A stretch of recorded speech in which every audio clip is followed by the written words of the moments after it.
This is Photoshop 2015 release. This is chapter 5 out of the Classroom in a Book series. And the first thing I want to note on this is you are going to have something like 7 files to turn in. I'll have the exact count at the end, but I think that it is 7.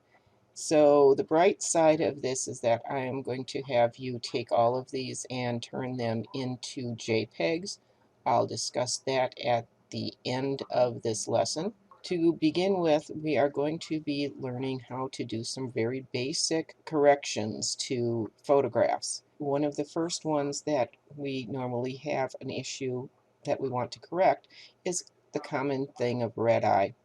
Red eye happens when the subject eye has the retina reflected by the camera flash. The subject's irises are usually wide open. It's a very easy fix in Photoshop. If you take a picture of your dogs, for example, animals usually reflect back in green because most of what happens with the red eye tool is that it neutralizes the color. You normally can do some correcting on that as well. What we're going to do first is go to File, and you're going to browse in Bridge, and we want to go into the Photoshop lessons and find lesson 5, and we will first start with the picture of the little boy, and you can see the two that are there, and you can actually bring them up in Bridge and compare the two. You can see he's got red eye, and in the final one that's been cleared up. So we'll go ahead and open up that JPEG to start with, and let's go ahead. First of all, we're going to find the red eye tool. So go first of all to File and do a Save As, and we're going to call this Boy Working, and remember to include your initials, and you're still going to save out as the JPEG, which is absolutely fine, and make this you can leave it at an 8 high file, and that's going to be fine for what we're doing. Pick up the zoom tool and zoom in so you get pretty close to his face, and you're going to want to get the red eye tool, which is located under your spot healing brush. In the options bar, you can reduce the pupil size to 23%. This is one of those things that on your own you're going to have to do experimentation when you do your own photo. Take the darken amount down to 30%. The darken amount specifies how dark that pupil should be. And all we need to do is click on the pupil on his left eye, and the red reflection will disappear. If you click on the right eye, you will also get rid of that. This works well if the red reflection is directly over the pupil. If the red reflection is slightly off, you have to click the highlight in the eye first, and it may take a little bit of work to try a few different spots, but you can very easily undo and try over again. We're going to go ahead now and zoom back out so you can see more of the photo, and you want to save again. Looking at the overall image, it's a little bit dark. In Photoshop, you can brighten an image. You can choose from the adjustment layers. You can modify brightness, contrast, levels, curves, and exposure. Sometimes the best option is to try them all and see which one works best.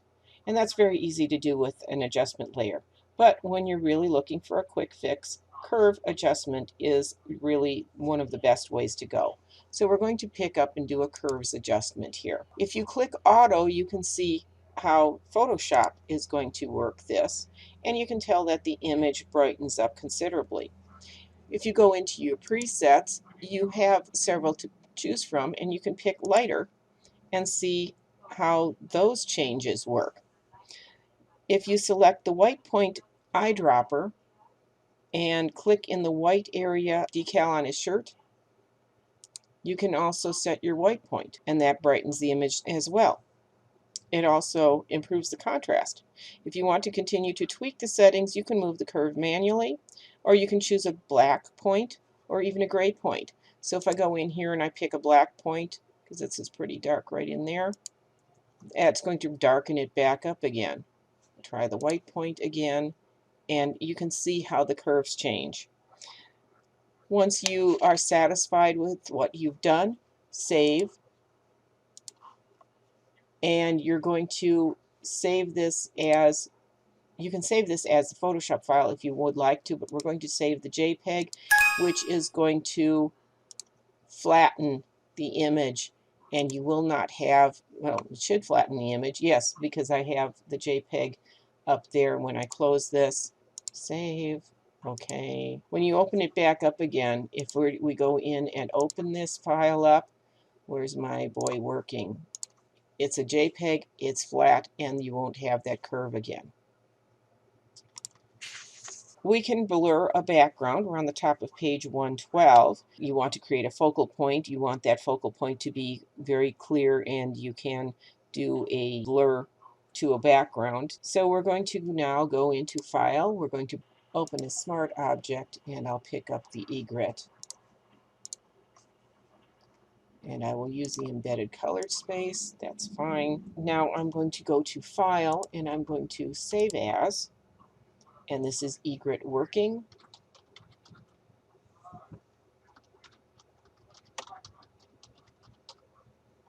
And it's going to save as the Photoshop file for me because I'm in the Smart Object. We have that egret, and you can see that by how it's depicted in here that it is a Smart Object. We're going to go next to Filter and Blur Gallery, and we're going to select Iris Blur. Iris Blur gives you that ellipse in the center of your image. We can adjust the location and the scope of the blur by moving the center pin, the feather handles, and the ellipse handles.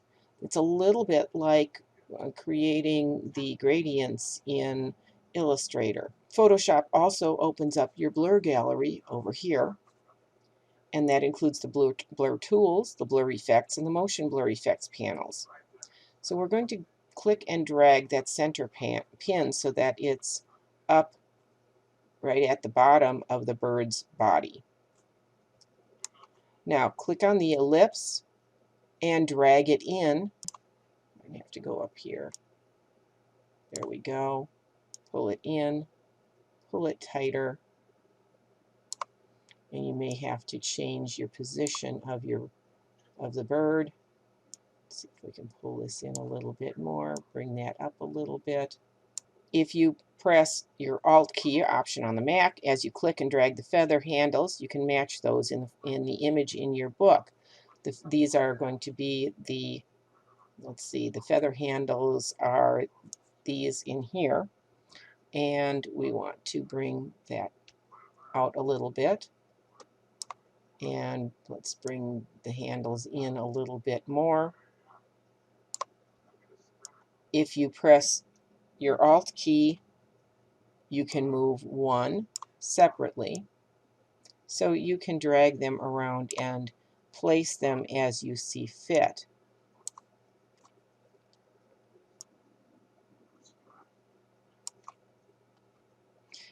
If you click and drag on the focus ring, you can reduce the amount of blur to simply 5 pixels.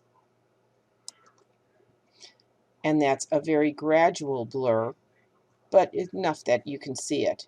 You can change the amount of blur by moving the blur slider over here in the blur tool panel, and you then can check OK in the options bar up here to apply the blur. The blur may be a little too subtle, and you can edit the blur to increase it slightly. If you double-click the blur gallery in the egret layer, you'll open it again. You can bring the blur up a little bit to maybe 6 or 7 pixels, and then click OK again in the options bar, and that's going to apply it.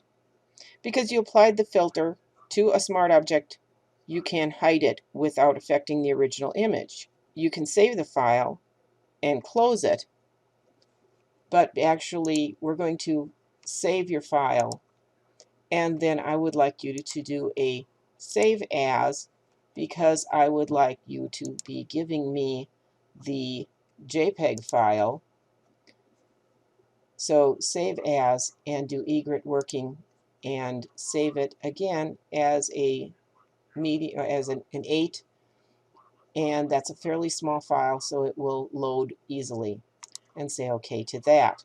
So you will have both files available for you.